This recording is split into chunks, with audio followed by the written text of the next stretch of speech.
ligne. Allô, Adrien, ça va bien? Bonjour, Dominique, ça va bien? As-tu mis ta flotte, tes Swimmade? Es-tu dans un Zodiac actuellement, là? Qu'est-ce qui se passe? Non, moi, j'ai toujours dit que ça prend une alternative, une vraie alternative. Étais-tu down le matin, par exemple, au-delà de je veux pas que tu partes avec la cassette tout de suite, là?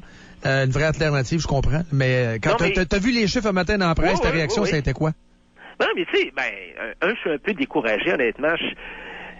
Puis j'admire Mme Marois. J'ai un certain degré d'admiration au niveau de la stratégie politique de Mme Marois puis de Jean-François Lisée.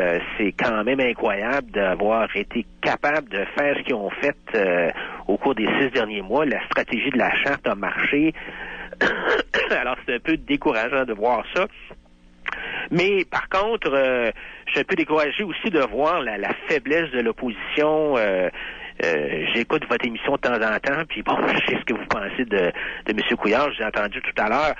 Il n'y a pas de leadership de la droite au Québec. Il n'y a pas de leadership contre ça. Ils sont tous pareils. T'sais. Alors finalement, la population dit, bof, c'est tout du pareil au même. Votez pour Couillard ou votez pour Pauline. Mais est-ce qu'ils sont prêts? À part la question nationale, c'est toute la même affaire. Oui, ça, je suis d'accord avec toi. Mais est-ce qu'ils sont prêts? Est-ce que les Québécois ont le sens du sacrifice? Moi, je pense que non. Je pense que le constat est réel. Mais pourquoi que c'est un sacrifice? Parce que les gens veulent pas se priver. Tu sais, quand je dis le sens du sacrifice, c'est à un moment donné, tu as le panier de service, Adrien, puis tu te dis, parfait, là, l'assurance médicaments, tu l'as eu pendant, je sais pas, 12-15 ans que ça existe, l'assurance médicaments à peu près. Et là, on va réduire, la moitié des médicaments seront pas couverts, ou tout simplement, on va enlever l'assurance médicaments pour telle tranche de clientèle. Tu vas devoir retirer des services que tu donnais à une certaine clientèle. La garderie à 7 piastres est rendue à 20 piastres pour ceux qui en ont vraiment besoin, puis ceux qui gagnent 100 000 par année, il n'y en a pas.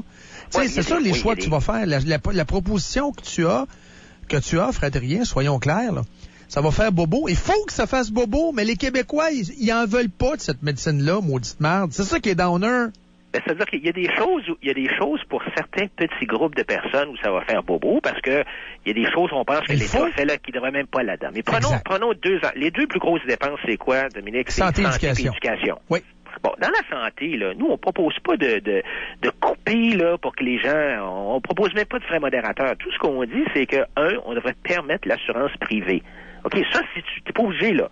Mais si tu veux t'assurer privé pour te faire soigner dans le privé, tu devrais avoir le droit aujourd'hui, c'est pas permis. Deuxièmement, on devrait permettre la propriété privée d'hôpitaux. Puis troisièmement, on devrait rémunérer les hôpitaux basés sur les épisodes de soins. Comme ça, on va dire à un hôpital, au Québec, là, t'as les hôpitaux, là, t'as des opérations la même opération, elle peut coûter 20 000 $ à un hôpital, 60 000 $ à l'autre. On va dire aux hôpitaux, dorénavant, cette opération-là, là, c'est 30 000.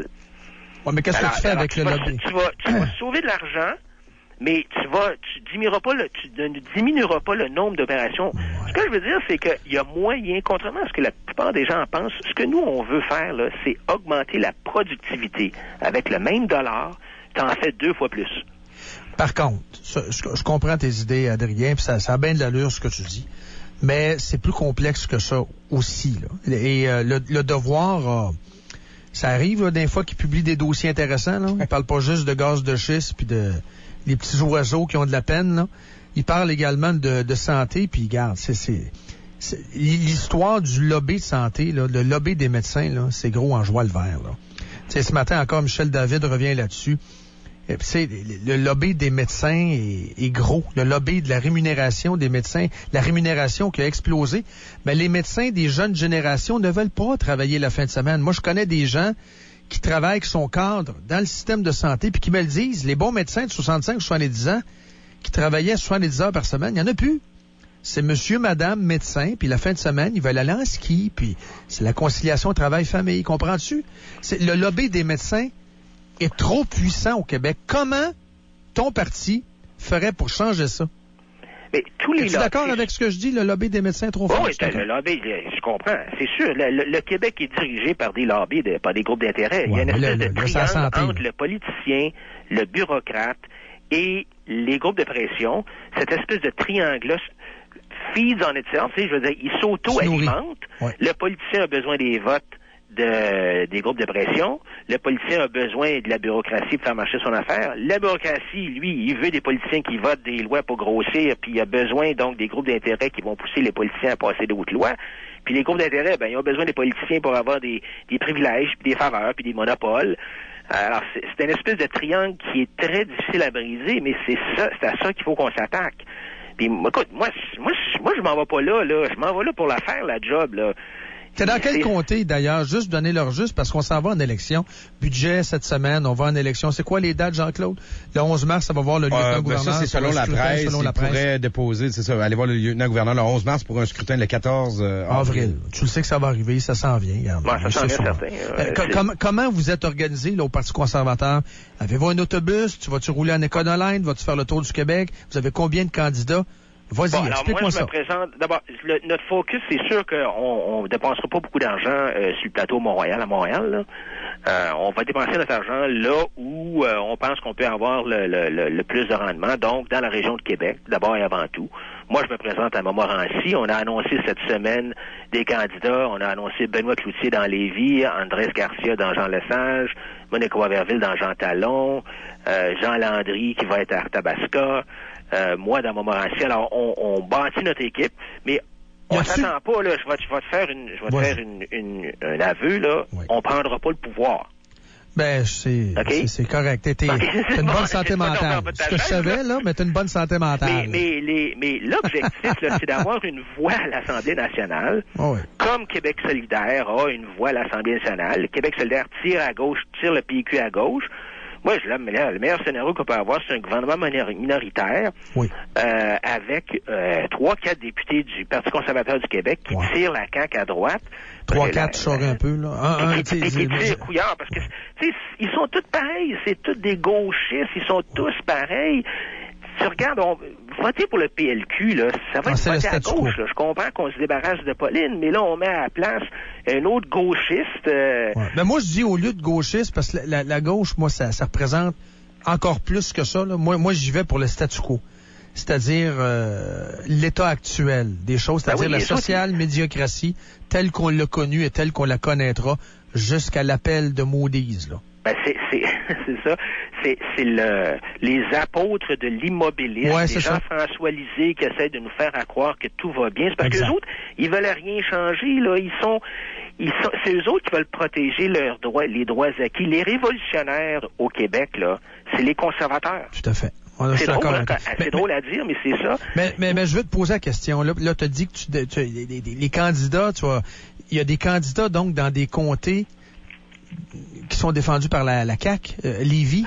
Oui, écoute. Mais tu sais, tu vois, qu'as-tu à répondre à ceux qui disent, ouais, mais il va diviser le vote, Joël Albert, ça va aider le PQ? Oui, mais on est c'est un bon point de rien, là. Tu vas diviser le vote, là. On est dans un système uninominal à un tour. Alors, c'est vrai ce que tu dis, mais si on veut, regarde la progression de l'ADQ avec le temps. Éventuellement, l'ADQ a eu 1,4 million de votes là en 2007. Là. C'est beaucoup, là. D'un des députés. Moi, je suis là pour le long terme. Là. C'est pas un sprint, mon affaire, là, c'est un marathon. Moi, ce que je veux, c'est avoir une voix à l'Assemblée nationale, une voix de la raison, du gros bon sens.